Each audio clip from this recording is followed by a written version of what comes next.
Nos encontramos ya en la segunda charla de esta segunda jornada de las jornadas de patrimonio.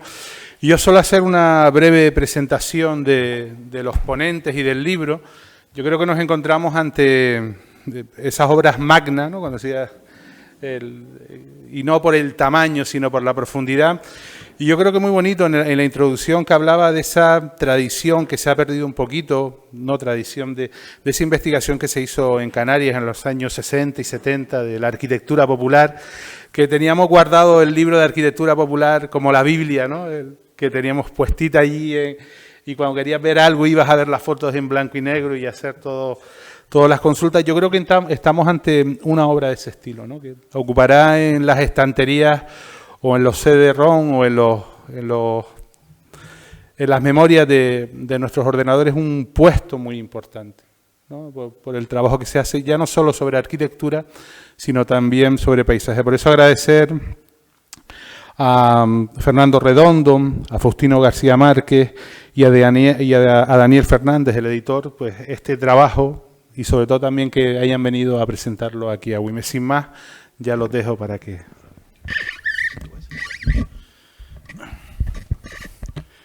Buenas tardes. Me van a perdonar que me ponga un poco aquí, porque los focos me ponen nervioso. Es decir, no estoy acostumbrado a que me iluminen, ¿no? He escrito un folio y medio para que he calculado que son como unos 13 minutos.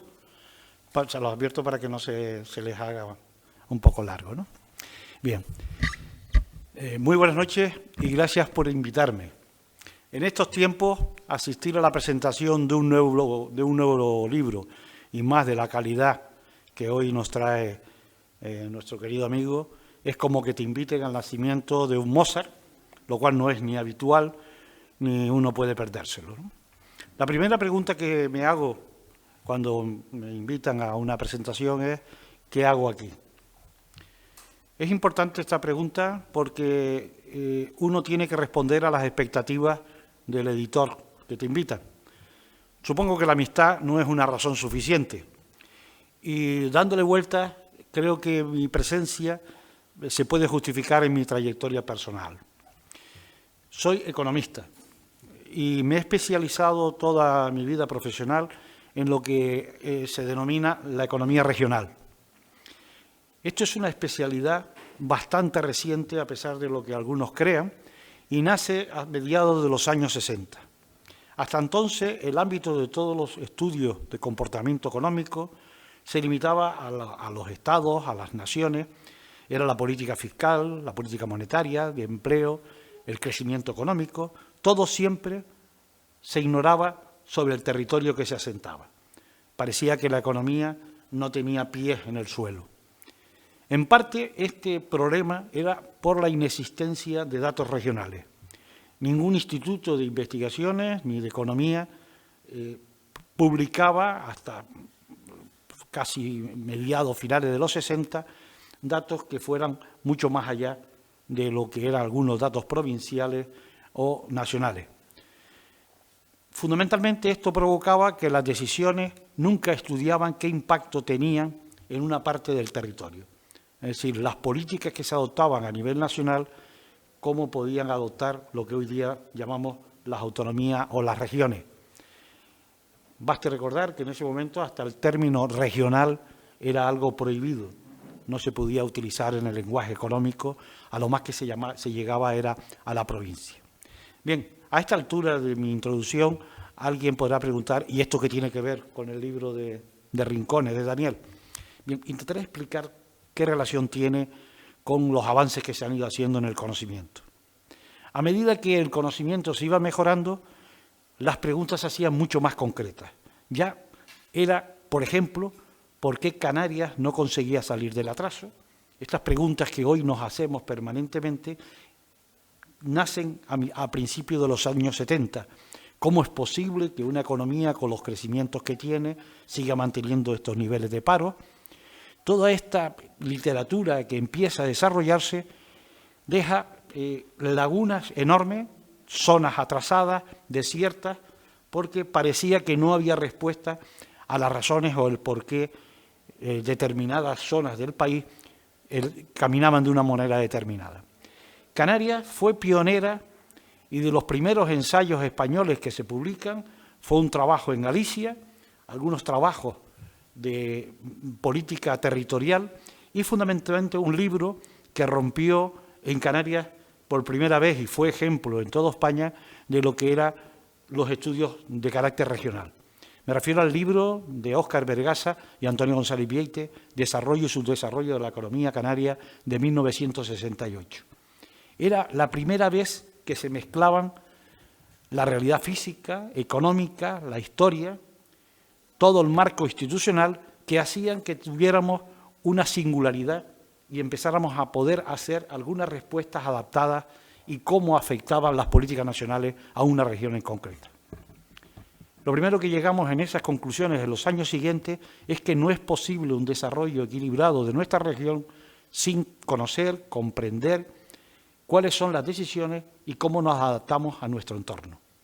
A esto respondían leyes, normas y prácticas específicas de Canarias, que es lo que luego llamábamos nuestro acervo, o lo que es lo mismo nuestro marco institucional. ¿Y cuál es nuestro marco institucional y nuestro entorno?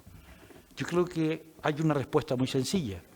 Hemos ido construyendo a través de los siglos lo que somos, unas islas atlánticas.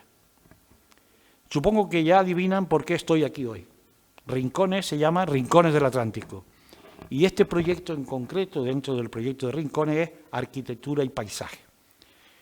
La pregunta ¿es importante esta iniciativa? ¿Nos puede alumbrar algo? Podríamos decir que para dar respuesta a las preguntas, a veces siempre nos preguntamos el qué, el cómo y el por qué de nuestro entorno y por qué hemos crecido nuestra cultura y por qué somos de la forma que somos. Pero a mí me pregunta, hoy no entraría en ese tema porque si abordan ustedes los artículos que tiene este tomo, dan respuesta a esto. A mí me interesa más otras tres preguntas.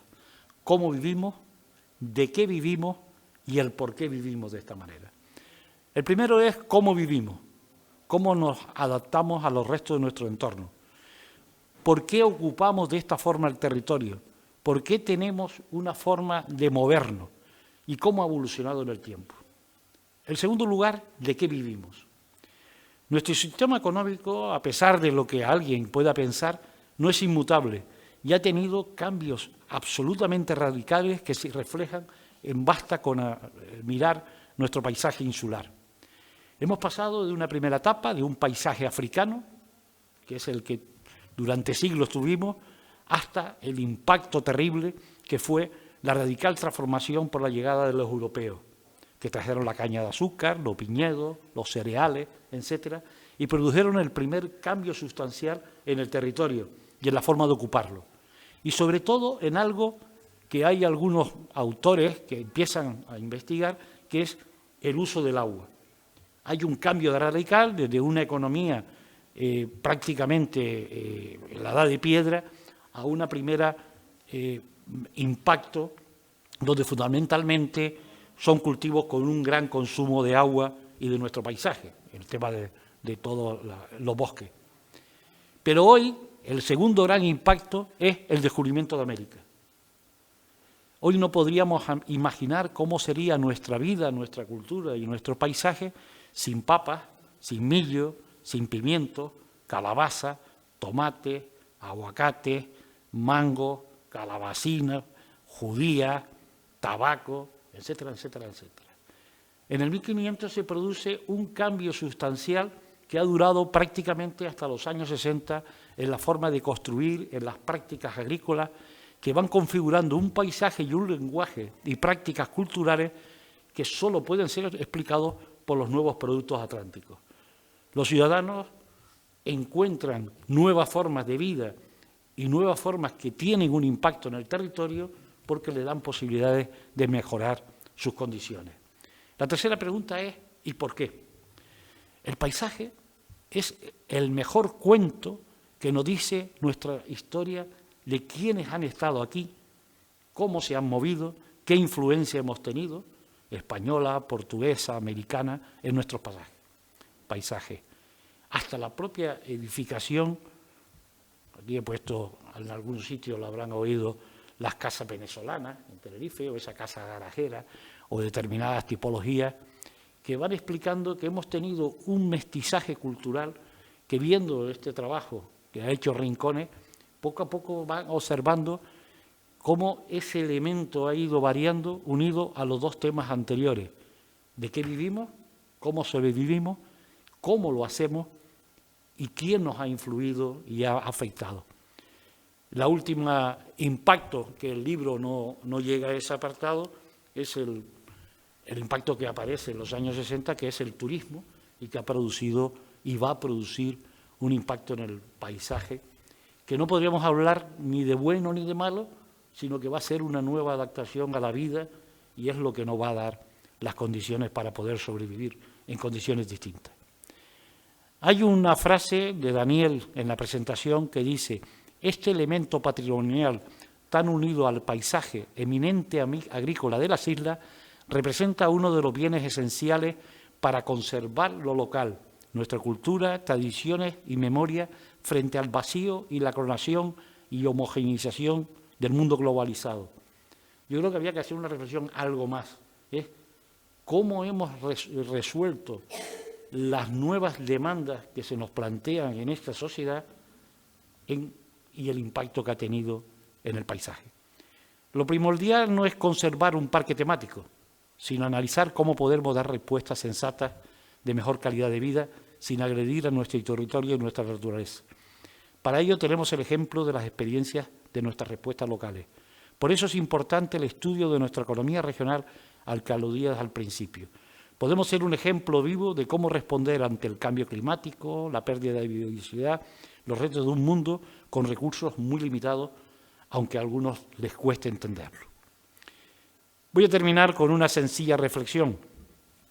Con reiteración escucho a muchos responsables políticos que siempre me ha rechinado cuando preguntan: ellos en política lo primero son las personas.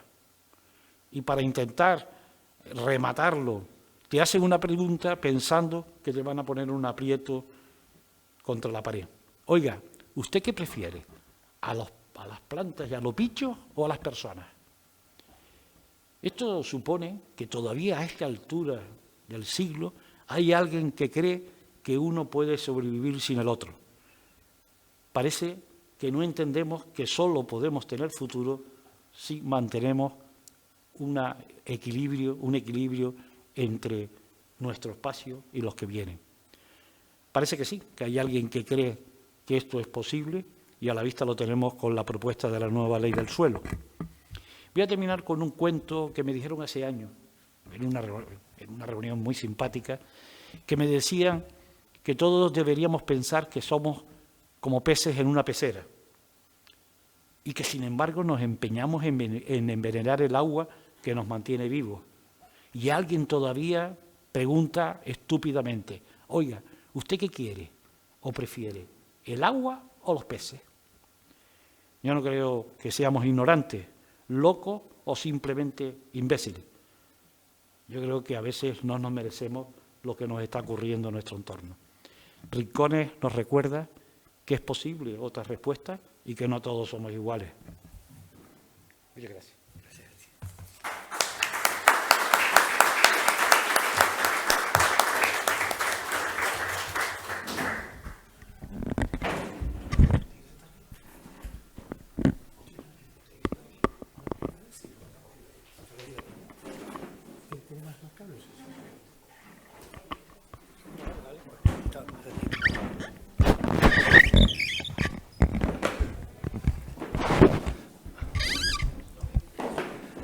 Buenas noches.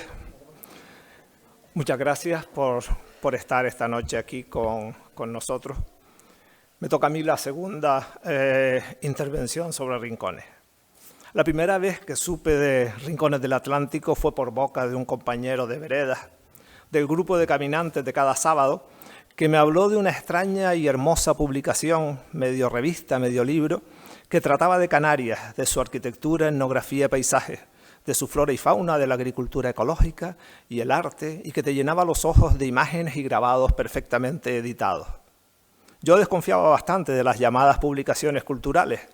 Mis referencias eran, por un lado, las revistas de arquitectura, que nos servían durante la carrera para aprobar la asignatura de proyectos, disfrazándonos cada año con la tendencia que más le gustaba al profesor de turno, pero cuyos textos, por lo general, eran bastante indigeribles.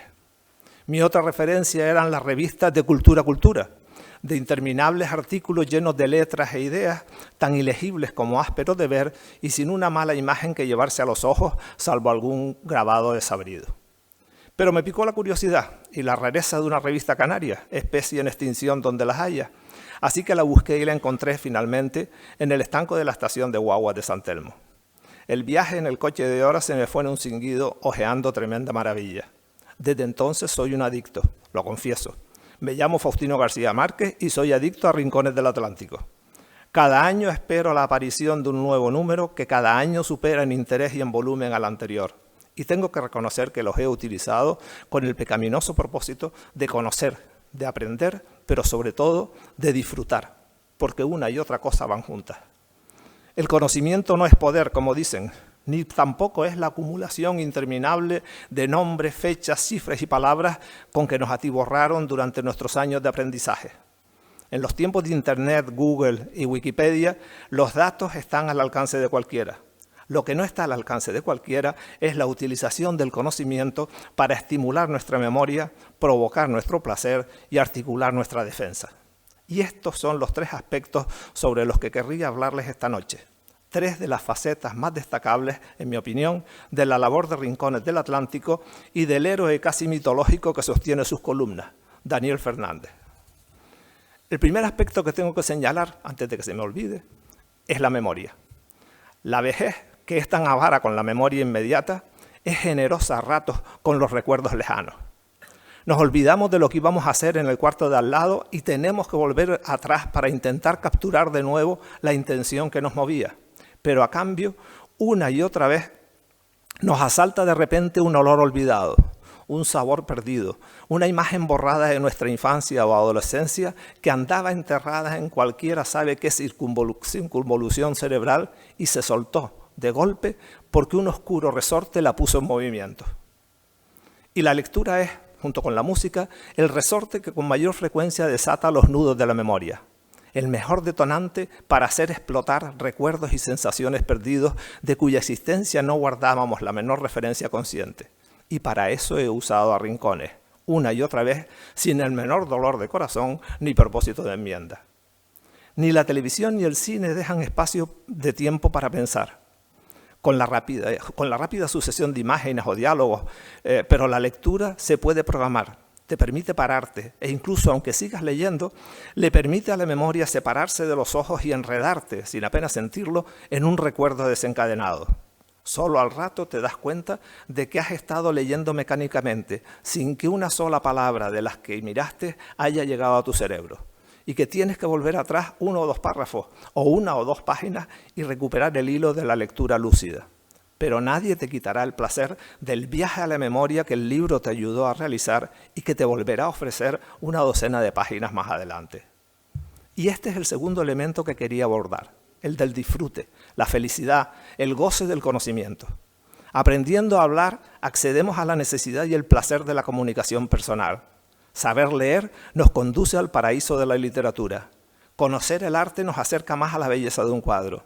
Entender una partitura nos permite apreciar y saborear mejor lo que oímos e incluso crear nuestros propios sonidos o colaborar con otros en la creación colectiva de una rondalla, una orquesta o un grupo de rap. Da igual, el conocimiento es luz y es placer. Pero a nosotros, los niños de la posguerra, de 2 o 3 posguerras, no nos educaron en la luz y en el placer, sino en la oscuridad y el arrepentimiento. Nos enseñaron a leer, menos mal, pero mis primeras lecturas escolares fueron fragmentos del Quijote, no adaptado para niños, sino en el español del siglo XVI. Me costó más de 50 años acercarme de nuevo al Quijote y leerlo y disfrutarlo en toda su plenitud. Nadie nos enseñó a leer partituras musicales y me convirtieron en un amante analfabeto de sus armonías. Ni la enseñanza del arte pasó nunca de la historia, de la simple memorización de nombres, fechas y obras. Por supuesto, a nadie se le pasó por la cabeza enseñarnos a entender nuestro territorio. Un territorio que para nosotros ni siquiera existía fuera de los escasos paseos familiares y de las raras excursiones escolares. Nos sabíamos todos y cada uno de los afluentes del Duero por la derecha y por la izquierda, y en Preu tuvimos que estudiarnos los pantanos españoles con sus localizaciones, cuencas y capacidades, pero no conocíamos las presas de Gran Canaria ni los sucesivos nombres que va teniendo un barranco desde que nace en la cumbre hasta que llega la marea.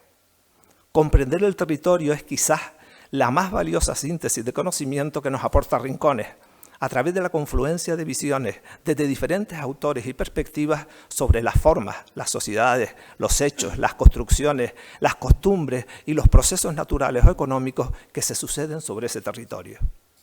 Conocer el territorio nos permite entender el lugar escogido para una ciudad o una casa y la manera en que una y otra fueron creciendo, la forma de una ventana o la razón de una calle curva, la orientación de un patio o la situación de una araucaria marcando el lugar de una hacienda, el origen y el modo en que llegaba el agua a una fuente o a un cercado, el cultivo que podía darse en esa cadena o en aquel lomo y el porqué del trazado de un camino. A partir de ahí, caminamos por calles y veredas de otra manera, recordando y apreciando significados, buscando nuevas perspectivas y relaciones, disfrutando aún más de lo que contemplamos. Entender el territorio nos permite descubrir, como si fueran nuevos, núcleos de población tan bellos como el de esta misma villa de Agüimes, o de San Juan o San Gregorio en Telde, pero también Temisa, Valsendero, Tejeda o Firgas, crecidos en respuesta a unas circunstancias históricas y territoriales determinadas. O acercarnos a Vegueta, al más hermoso casco histórico colonial del Renacimiento, formado por una cuadrícula desigual pero armónicamente desarrollada a partir de 3 líneas y una montaña. La línea del barranco, la línea del mar, la línea de la acequia casi horizontal que venía desde la Vega de San José por la calle de los Reyes y la montaña de Santo Domingo, sobre la que se pliega la cuadrícula formando la hermosa charnela donde se construyó la fuente del Espíritu Santo, al lado de la plaza que reunía a los 3 poderes de la isla, el real, el local y el religioso. No caminamos igual por Guayadeque después de haber visitado su centro de interpretación y de enterarnos quiénes vivieron y viven en el barranco, cómo usaron el agua y lucharon por ella, cómo guardaron el baile del pámpano roto, cuántos siglos siguieron labrando las cuevas y utilizando los gánicos y las esteras de junco fabricados hace 1000 años. Tampoco vemos los llanos de Aldea Blanca con los mismos ojos si sabemos que el uso de esas tierras fue el motivo por el que estalló el motín de 1719, cuando los ciudadanos arrinconaron al capitán general en su palacio de la Plaza de Santa Ana y que hubiera terminado en matanza a cañonazos si no se llegan a interponer los curas en procesión y si no acaba reconociendo la corona que la razón y el derecho no los tenía el conde, sino los habitantes de Agüimes. Así llegamos al tercer aspecto del conocimiento que quería recorrer con ustedes esta noche, el de la resistencia y la defensa de los derechos. Si resulta imposible recordar lo que no se vivió y es raro disfrutar lo que no se conoce, aún más difícil es defender lo que no comprendemos. Los niños vascos y navarros aprenden en la escuela a leer el territorio jugando y practicando con fotos aéreas y mapas. Y les enseñan a identificar accidentes geográficos, a orientarse mediante un plano, a ver lomos y barrancos impresos sobre una hoja de papel, a usar y entender fotos y mapas como lo que son, libros del territorio, representaciones necesarias para comprender y disfrutar de su país. Y a nosotros y a nuestros niños, que vivimos sobre un territorio excepcional, nadie nos enseñó ni les enseña a conocerlo, salvo que tengamos la enorme suerte de poder caminar con quienes lo conocen. De nuevo somos amantes analfabetos de lo que quizás los canarios apreciamos más intensamente, nuestra propia tierra. Tenemos una vaga idea de que este territorio nuestro es el soporte de una de las mayores y más peculiares concentraciones de biodiversidad del planeta, de que alrededor nuestro habitan 22.712 especies, el 70% de ellas terrestres, de las que 3.760 son especies silvestres endémicas que viven exclusivamente en el archipiélago. Algo sabemos también de la importancia de este territorio nuestro como soporte del desarrollo económico de las islas, a través de la exportación de nuestros productos agrícolas de consumo europeo, primero, y por medio de la importación de consumidores europeos de nuestros productos climáticos y paisajísticos, ahora. Porque somos islas, con sol y playas y evocaciones de piratas y batallas. islas moderadamente exóticas y domesticadamente europeas, aptas para vacaciones familiares, porque somos islas africanas subtropicales refrescadas por el alisio y situadas a tiro de reactor de bajo coste respecto del centro de Europa, y porque tenemos una flora y una geología y un paisaje propio. En resumen, porque nuestro territorio es insular y africano y biodiverso y volcánico, porque es hermoso y único. Pero el mayor valor de este territorio que habitamos es cultural y social. Los canarios somos conscientes de que tenemos una forma propia de hablar el español, pero no una lengua, aunque conservemos algunas palabras y bastantes nombres que los indígenas dieron en su lengua tamasig a un montón de sitios, matos y bichos. Que tenemos una arquitectura tradicional importada de España y Portugal, pero crecida aquí, con materiales nuestros y alejada de la evolución de los modelos originales en la remota península. Las certezas nuestras y solo nuestras que nos quedan son los indígenas y este territorio, este archipiélago en cuyo paisaje nos sentimos reflejados e identificados. Y si nosotros mismos no nos enseñamos a leerlo y comprenderlo, que no solo nos estamos robando una parte de nuestra alma, de nuestra identidad y de nuestra capacidad de amarlo y disfrutarlo plenamente, sino que nos estamos impidiendo entender las normas que lo protegen o lo desprotegen, las leyes que permiten conservarlo o destrozarlo. Nos estamos incapacitando para defenderlo. Acaba de aparecer una legislación que convierte nuestro territorio, nuestro principal y esencial recurso natural, en un mero objeto económico de compra, venta, construcción y urbanización, para que los mismos que se enriquecieron con la reforma laboral y la pobreza de miles de personas puedan enriquecerse aún más con la reforma territorial y la destrucción del patrimonio de todos. Una legislación que pone en peligro el paisaje y la productividad alimentaria, que aumentará la desigualdad entre las personas y los territorios y que deja a cargo de su defensa a la administración más débil y con menor capacidad de respuesta, los municipios. Y la mayor parte de la población, lógicamente, es incapaz de entender esa complicada legislación que afecta a un territorio complejo.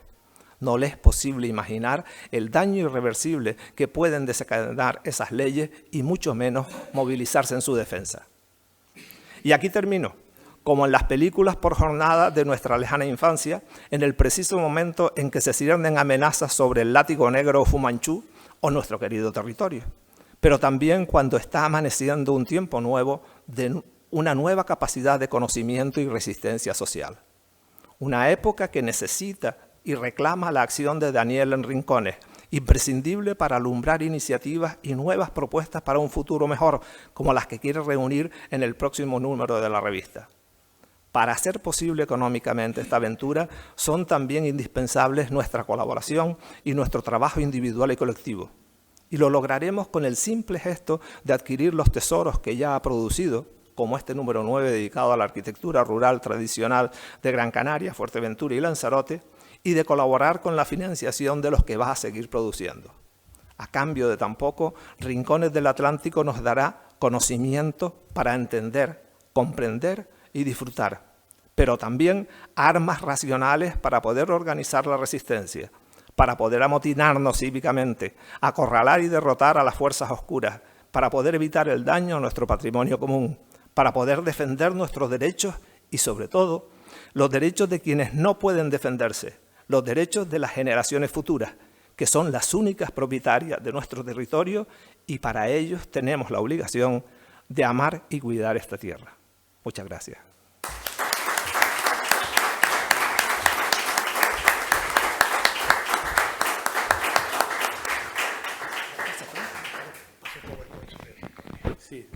Sí, bueno, nos queda un pequeño PowerPoint, ¿no? De Rincón. No, sin problema. ¿Te pasa tú aquí? No hace falta. ¿Está bien? ¿Estás cómodo ahí? ¿Estás cómodo ahí? Perdón. Sí, voy a preparar, a ponerlo y ahora ya, a ver dónde está. Está por aquí. Más cómodo para ti que no estar ahí. Sí, aquí está, vale. Y ahora la pantalla sería abajo de la copita, los chicos. La siguiente. Esta de aquí. Ahí. Vale. Sí, vale, muchas gracias. Hola. Buenas noches a todas, a todos, queridos amigos. Gracias por estar aquí. Gracias, Ana, Víctor, Antonio, Emilio, Fernando y Faustino por tanta generosidad y por la amistad, ¿no? Por venir aquí a acompañarnos en esta presentación. Gracias al Ayuntamiento de Agüimes por la invitación a presentar Rincones en estas jornadas de patrimonio. Gracias, Vicente, también por tu labor y por la difusión que le han dado, ¿no? Yo, bueno, después de estas palabras, solamente, como es la primera vez que presentamos Rincones del Atlántico en Agüimes, pues y estos tomos de arquitectura, voy a hacer he hecho un pequeño PowerPoint sobre un poco lo que es Rincones y cómo nace y por qué nace y así dar a conocer por primera vez en este municipio, ¿no? Empezamos el primer número, Rincones, que empezó en el año, salió a la luz en diciembre de 2003. La primera frase de la segunda página del libro comienza con esta frase, que resume quizás el propósito, ¿no?, por el que nace Rincones del Atlántico, y que es: la ignorancia es la maleza que crece desmesuradamente en el jardín de la naturaleza humana, asfixiando la buena semilla. Rincones es una publicación de periodicidad anual en formato libro-revista y a todo color. También está disponible en formato digital, la cual maquetamos unos meses después de que sale la publicación en papel. La maquetamos de nuevo en un proceso HTML, que es más versátil, para que se pueda disfrutar de ella en la web de Rincones. Es decir, ahora, por desgracia, no hemos tenido tiempo de los dos últimos números de prepararlos, pero estamos en ello ya. Estamos preparando la maquetación para que también puedan disfrutar de ellos de forma totalmente gratuita en nuestra página web, ¿no? También, si quieren los PDF, porque en el HTML pues no pueden, como son por ejemplo, los 3 tomos de arquitectura son más de 5.000 fotos, pues no caben todas en este formato, y también lo vendemos a un bajo precio también en formato HTML, en PDF también. También existe un blog de noticias de Rincones, ¿no?, en la página web. Esta imagen es la imagen de hace unos meses, de la página. Ahora ha cambiado, era cuando estábamos todavía con una campaña de crowdfunding, de micromecenazgo, que nos ayudó a poder sacar adelante los tomos 2 y 3 de arquitectura y paisaje, trilogía que termina con este último número que presentamos ahora, que tienen aquí delante, ¿no? El primer número de Rincones, como dije antes, vio la luz hace ya más de 12 años, en diciembre de 2003, y se puede decir que Rincones nace como una necesidad, nace por sí misma, como un SOS, ¿no?, como una reacción originada por la desolación y la indignación de asistir a la destrucción de nuestro bien común más preciado y del que depende el presente y el futuro de las islas y de nuestros descendientes, el paisaje y el territorio de las islas. Rincones nace con el propósito de transmitir de una manera divulgativa, amena, didáctica, con rigor y calidad, el valor y la belleza del paisaje, del patrimonio natural y cultural de las Islas Canarias y de la enorme importancia que tiene su conservación.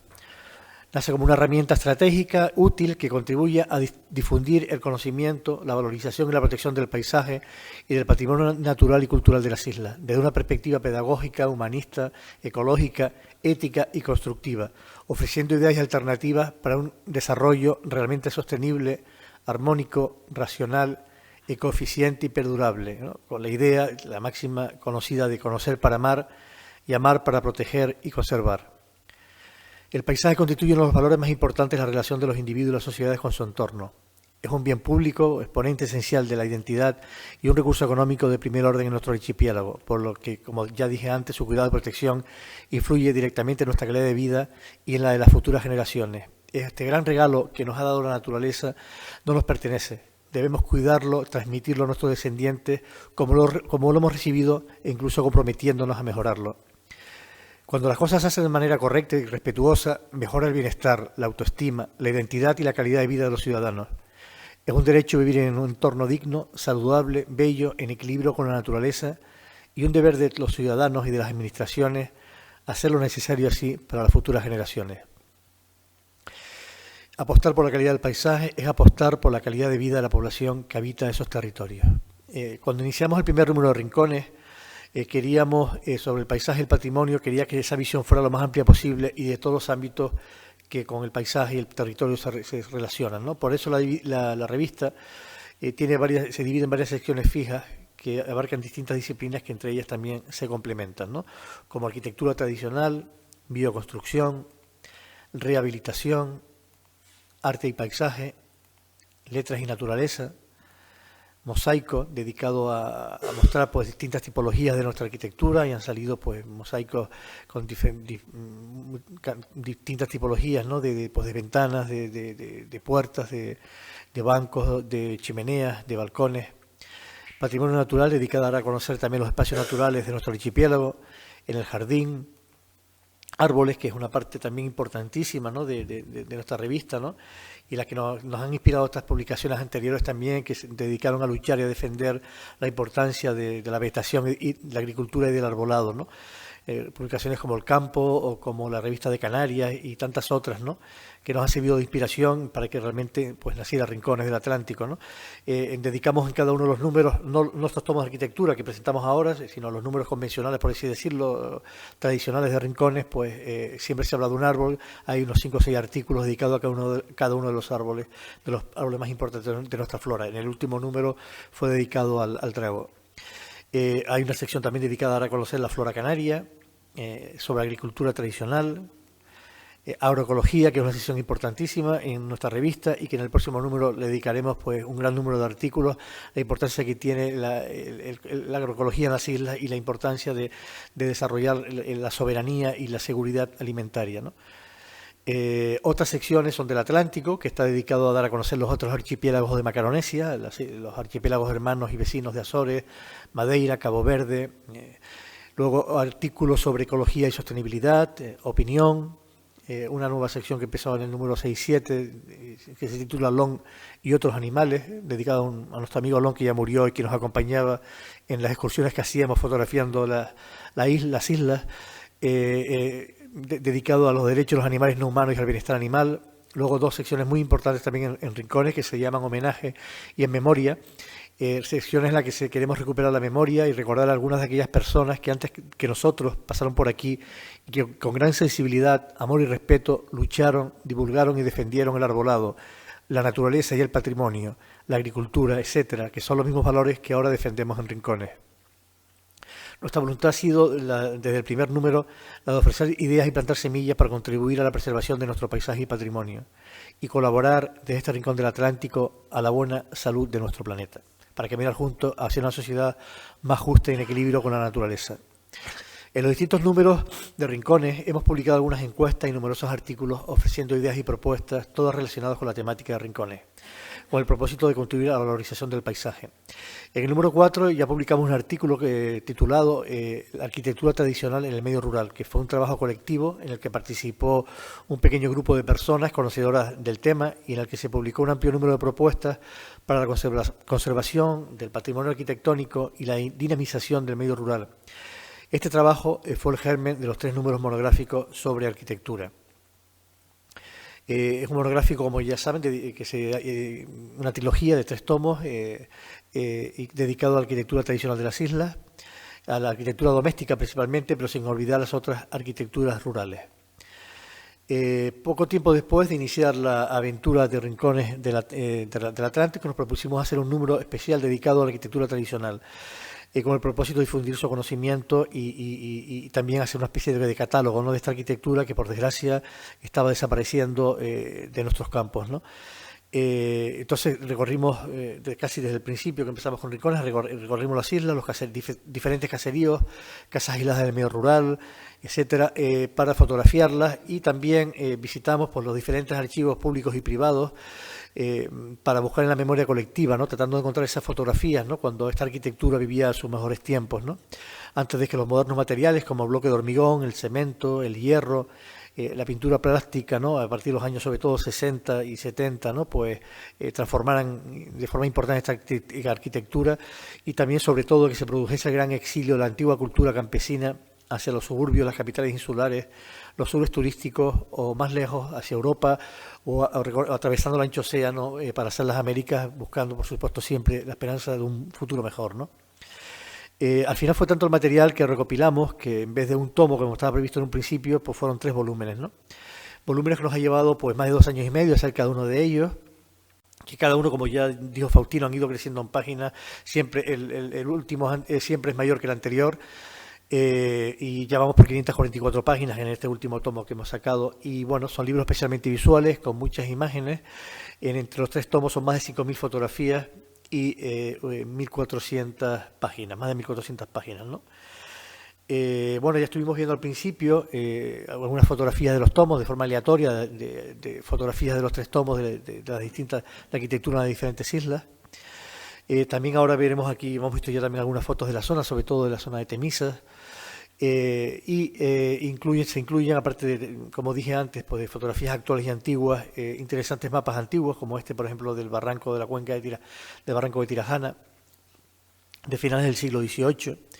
Y entonces pues hemos ido a ver esos lugares que están en los mapas y a fotografiarlos y verlos cómo se han transformado y cómo están en la actualidad, pues 200 y pico años después, ¿no? Estos son pues fotografías sacadas de esos lugares que se ven en el mapa, la zona de Tunte, la Hoya de Tunte, San Bartolomé, Santa Lucía, y los diferentes caseríos y lugares al fondo. Pueden ver Risco Blanco o aquí delante también de toda la zona, los palmerales de Santa Lucía a la derecha y el Ingenio, ¿no? Fotografías aéreas de los mismos lugares que se ven en el mapa, tal como están en la actualidad. Esta fotografía, por ejemplo, es del año 2012, o también fotografías anteriores del año 1964, como esa que ven abajo, y arriba un mapa también también del siglo XVIII, de las Salinas, y un pleito también por Salinas, de la zona del sureste de Gran Canaria, de Juan Grande, y los terrenos de cultivos del Conde, que pueden ver aquí, y abajo como todavía se pueden apreciar también en la fotografía aérea del mismo lugar, ¿no? Fotografías actuales de esos lugares que se representan en el mapa, Las Salinas, Juan Grande. Aquí tienen una bonita vista panorámica de uno de los caseríos más bonitos de Gran Canaria, ¿no? Pertenece a este municipio, Temisas.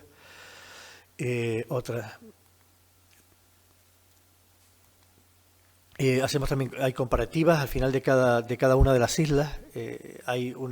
Íbamos a hacer unas cuantas comparativas, al final decidimos que estuvieran todos los municipios, entonces hay pues varias fotos de cada uno de los municipios de cada una de las islas, de todos los 80 y pico municipios de Canarias. Aquí estas son unas las fotografías, en este caso son la izquierda, las fotografías antiguas de los años 60, son del gran archivo fotográfico de nuestro querido amigo ya fallecido Fachico, Francisco Rojas Fariña, que con gran generosidad pues nos facilitó este precioso material, ¿no? para poder mostrarlo en estos tomos, ¿no? Fachico fue también el fotógrafo que acompañó a César Manrique, ¿no? En una de las joyas también, como ya publicamos también en el editorial de este número, y también en Faustino en su artículo, el lustro dorado, ¿no? del año 75 al año 80, más o menos fue la época dorada de los libros sobre arquitectura que se hicieron en Canarias, y Fachico fue el fotógrafo que acompañó a César Manrique, ¿no? Y en ese libro tan bonito, impresionante, y que ayudó tanto también por lo menos a sensibilizar sobre la arquitectura de Lanzarote, que era arquitectura inédita, ¿no? Pues Fachico, con gran generosidad, no solo nos facilitó el material que se publicó en ese libro, sino mucho más material inédito que nunca se había publicado, ¿no? Bueno, aquí podemos ver también algunas comparativas, esta de Fataga.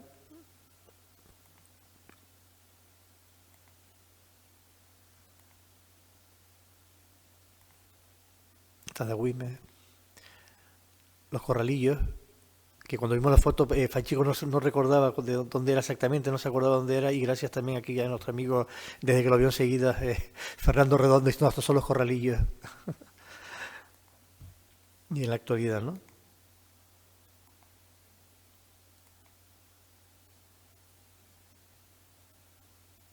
Una pena cómo se ha transformado realmente la arquitectura tradicional, cómo han desaparecido, como el viejo molino de Temisas. Estas hermosas casas también en el principio de los 60, con la fotografía de Fachico.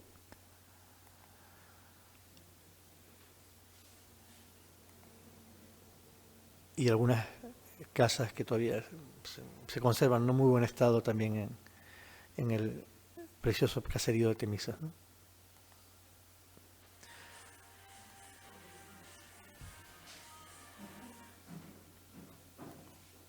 El primer volumen se publicó en el año 2008, el primer volumen de arquitectura. Como les dije, iba a ser un solo volumen, pero al final no cabían los trabajos sobre las islas, así que hicimos un primer volumen dedicado principalmente a una serie de trabajos que desde diferentes enfoques tienen como protagonista principal a la vivienda tradicional y a su entorno, visto desde la óptica de diferentes disciplinas, de la arquitectura, con el artículo de Pedro Quintana Andrés, desde la historia, desde la geografía, desde la etnografía, la rehabilitación, la botánica, con un precioso artículo de Arnoldo Santos sobre los jardines históricos y también sobre la relación de la flora endémica y también de la flora ornamental y su relación con la arquitectura y con el hábitat. También un artículo de Sebastián Hernández Gutiérrez sobre muy bonito, que es sobre la pintura, se llama La Casa Pintada, y que recorre desde las primeras representaciones de la arquitectura en los primeros grabados, los primeros dibujos, hasta la actualidad, un recorrido por toda la pintura canaria, por los principales autores de la pintura canaria, y con la casa como hilo conductor, ¿no? Luego el tomo 2 se publicó a mediados del año 2014 y que abarca la información de las islas occidentales, El Hierro, La Gomera, La Palma y Tenerife, así como un artículo dedicado a las haciendas de Tenerife y La Palma, ¿no? Aquí empezamos con este tomo, con la campaña de crowdfunding, que nos ayudó realmente a poder tirar adelante durante el tiempo que terminábamos de hacer los tomos y publicarlos, ¿no? Nos gusta mucho este sistema de patrocinio comunitario, transparente y de cooperación y apoyo mutuo, que permite que muchos sueños y proyectos se puedan hacer realidad. El tomo 3, que tienen aquí delante, que presentamos ahora, se publicó hace ya unos pocos meses, se ocupa de las Canarias Orientales, de Gran Canaria, Fuerteventura, Lanzarote y La Graciosa, más un artículo dedicado a las haciendas de las tres primeras. El volumen se cierra con una miscelánea que comprende 2 artículos más cortos y un glosario de apoyo sobre arquitectura tradicional y usos en el medio rural. Como les dije antes, el tomo más extenso de los 3 y de toda la colección de Rincones del Atlántico, ¿no? Con más de 2000 fotografías.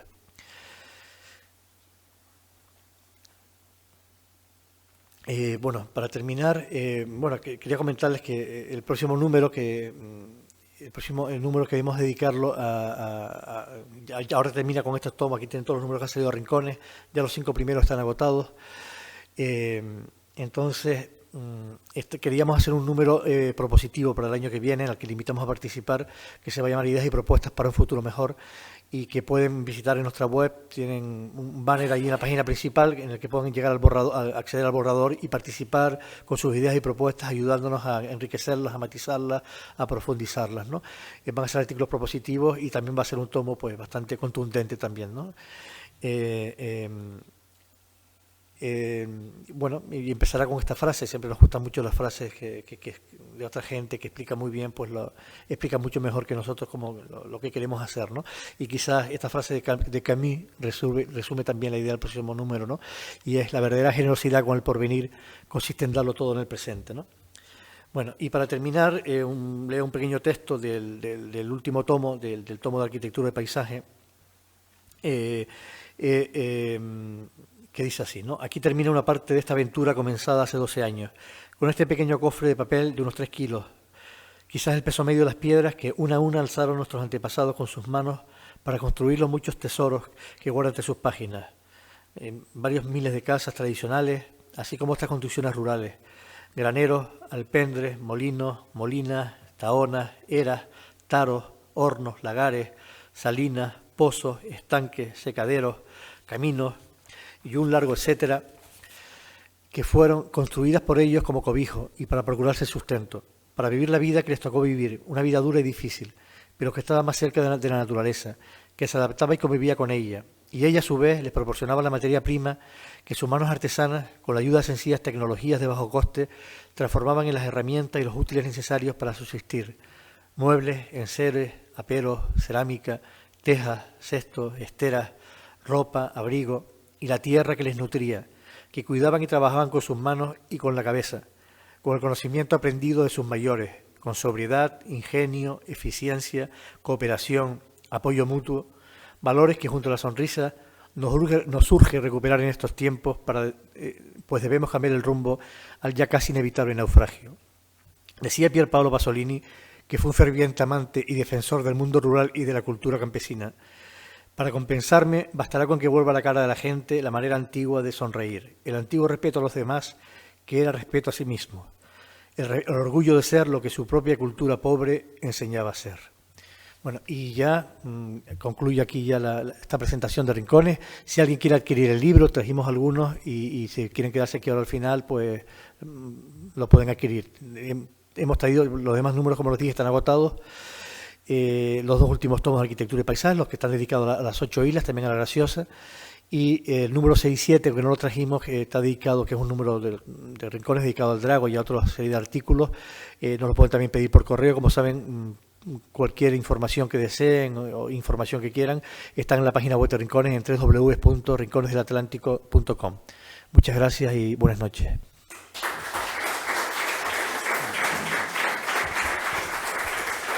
Bueno, muchas gracias. Yo creo que ha sido una muestra como hemos utilizado el inglés, ¿no? del slow, ¿no? La importancia del texto como reflexión. Yo creo que con las fotos y el texto que hemos visto, el libro material, yo creo que nos hace reflexionar, y aquí han surgido una serie de cuestiones: la ley del suelo por un lado, la evolución del paisaje, la lectura del paisaje, la interpretación, la utilización del paisaje como recurso. Yo no sé si hay preguntas, si alguno de los presentes quiere... No. Pues nada, muchas gracias, y regalarle de parte del Ayuntamiento y agradecer el esfuerzo editorial en un mundo como el de hoy, ¿no? Por ese trabajo tan importante, la verdad que muchas gracias. Y un pequeño presente del Ayuntamiento.